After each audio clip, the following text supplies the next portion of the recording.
Welcome back to What's Going on Seville. We have Martha Stewart of Play in the house, Nicole Root of the Explorations Play Studio, which is purposely designed to entice kids to play and discover and create, isn't it, essentially?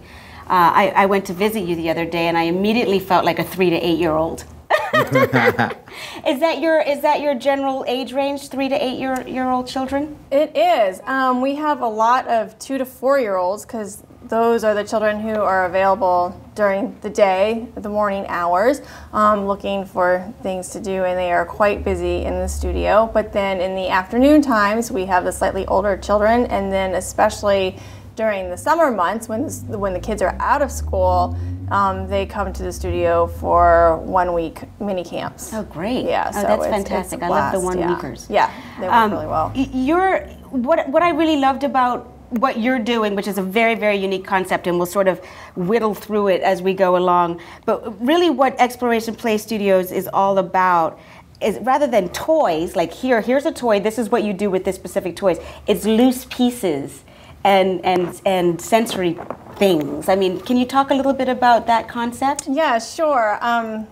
Actually, sometimes I wonder if we should call it, everything but a toy, because it is. It's just they are carefully selected materials that are not classified as toys, and they don't have a specific function, or they're not required to do something specific with it. So we put it out there and see what they can do with it, which works really well because you can have children ages 2 through 8 come in and use the same materials in the same space, and the work looks very different. Is that amazing? Does that surprise you on a daily basis what kids come up with? Well, I expect it, and I know that, but it actually surprises the parents, because sometimes they'll come in, if they're used to coming in the morning with the 2 to 4 year olds, and then they happen to come in for an open studio and there's some older children and they see what they're doing with the blocks or the materials that they're accustomed to seeing their 2-year-old use. They're like, wow, this is so different. What are some of the materials? Like, how do you come up with what you're going to put out there? Yeah, that's a good question. Well, what kind of holds the whole studio together is we have these big wooden blocks in the back part of the studio that the kids can pull the blocks off the shelf and make roads. They can walk on them. They're big enough and strong enough so they can make walking paths for themselves or the cars that they'll find on the shelf. But then we'll just have a lot of natural materials and a lot of sensory-based, sensory-rich materials. Like we have a big bin that can be filled with flaxseed or rose water or rice with lavender. So stuff you buy in the store. Stuff that you buy in the store. Little baskets. Children love to simply fill things up and dump, so any kind of cute little container, shovel for them to work with. There was some scarves, materials, silks, so a lot of natural materials. But a lot of times I'm looking in World Market or Pier 1 or consignment stores instead of going into. I very rarely find something in a toy store. That's amazing. And it just makes it so fun because you never know. Like, people are like, where do you find all your things? And I'm like, just everywhere, just out and about, just always looking for that next thing. And it is the sole purpose for these kids to play, and that's it. You're not watching them. You're not looking for anything. There's nothing like that. Oh, that's interesting. Well, we're looking for them to be engaged. They come in and it is free exploration. Mm-hmm. And they are able to come in and follow their own agenda. But that doesn't mean that it's a free-for-all.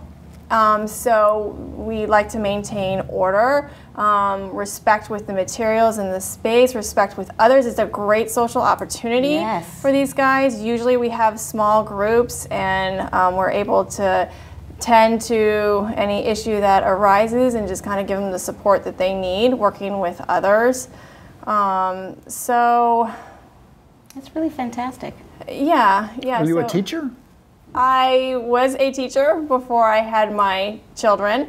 I taught preschool and Oh, kindergarten for about 7 years, and then I felt that I really could not teach full-time and raise a family. So I stopped teaching, raised my family, but then 7 years later, I just You got the itch. I got the itch. I needed to do something, but I didn't want to give up raising my children.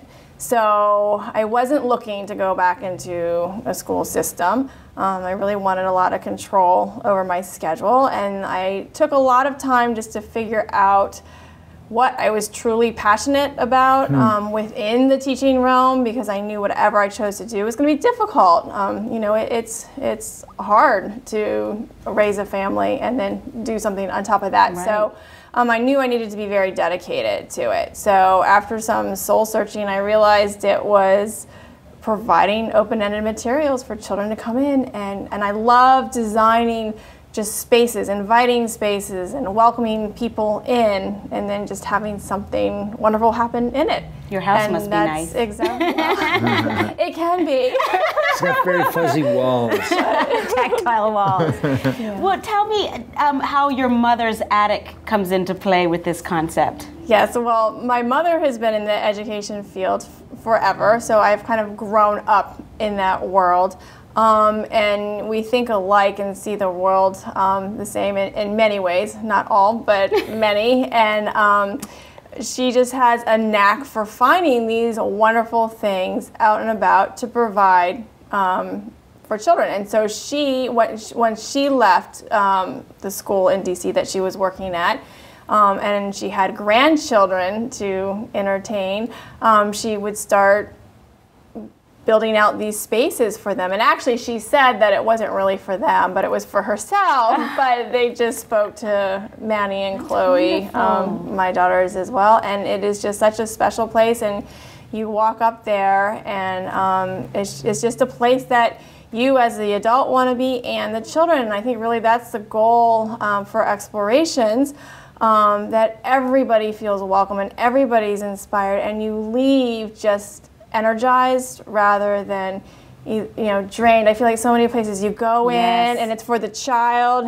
and you know, they're running around and crazy, and they're like, okay, phew, we're done with that. Or it's for the adult, and the child's like, mommy, let's go, let's go. But this is a place like we can all enjoy. I definitely felt that way when from the minute I walked in. You had nice music playing, a little sign saying "Enjoy the Caribbean music" or something, and you know, it smelled good in there, and it was just instantly like, you know, my mind started wandering. So you've definitely accomplished that with your studio.